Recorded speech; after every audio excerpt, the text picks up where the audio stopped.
Abdourahmane Ouazizi, la quarantaine sonnée et père d'un enfant, serait le présumé pédophile sur un mineur de sexe masculin âgé de 13 ans. Sa maman commerçante affirme ne s'être jamais dotée de rien. Le violer. Un dimanche encore, je n'étais même pas à la maison. Quand je rentre, on me dit, vraiment j'étais scandalisée. J'ai pleuré toutes les larmes de mon cœur parce que je suis seule. Ils n'ont pas de père. Donc ce garçon fait tout ça parce qu'ils n'ont pas de père. Ils savent que ce sont les orphelins. Donc chaque fois qu'il le voit, il le menace avec le couteau qu'il va le tuer ou soit il tue ses soeurs. S'il n'accepte pas, il va tuer ses soeurs.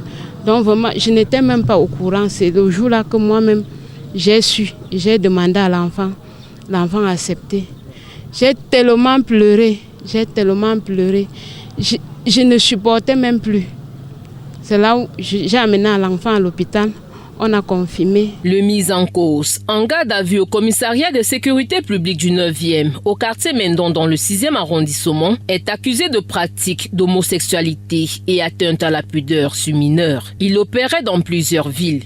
Repris de justice, il serait installé au rond-point express et exerçait comme vendeur de soya depuis plusieurs mois. Il est interpellé le 29 août 2024. Il aurait menacé le petit de lui ôter la vie, ainsi que celle de sa famille, s'il divulguait son acte. Grâce à la bravoure des éléments du commissariat de sécurité publique du 9e sous la conduite du commissaire principal Philippe Ebodé Atangana, le présumé prédateur est mis hors d'état de nuire. Nous avons reçu certaines plaintes et nous avons mis sur pied des investigations pour pouvoir interpeller les prédateurs.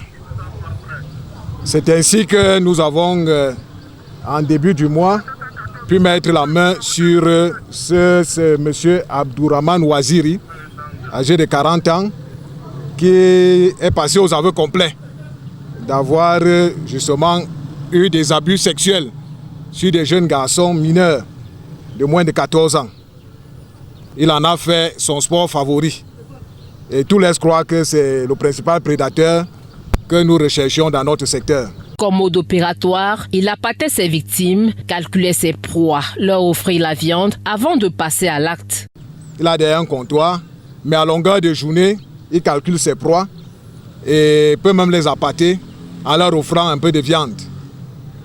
Donc on a une victime qu'il a abusée plusieurs fois, 3 fois exactement, qui justement a gardé le silence parce qu'il a abusé sous menace de son couteau. Vous connaissez les couteaux de soya qui sont longs et bien aiguisés. Donc il a abusé en les menaçant de l'égorger au cas où il dénonçait ces pratiques, voire même d'égorger les membres de sa famille.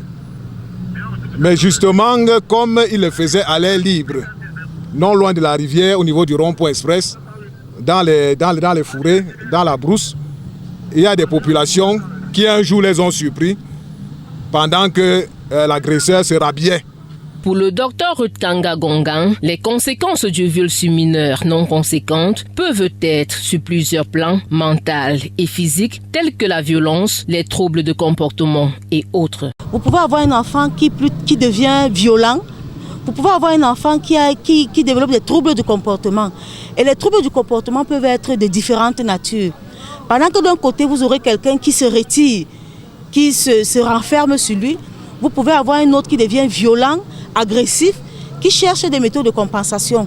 Et c'est comme ça qu'il peut se verser dans la drogue, dans l'alcool, dans tous des excitants, juste pour éviter d'avoir cette pensée-là constante. Sur le plan de la santé physique, la principale des complications, ce sont les maladies sexuellement transmissibles, les maladies infectieuses sexuellement transmissibles, le VIH, l'hépatite B, l'hépatite C, la syphilis et autres. Le commissaire de police ainsi que le docteur saisissent l'occasion pour demander aux parents de dialoguer avec les enfants, investiguer et observer leur comportement afin de détecter des changements.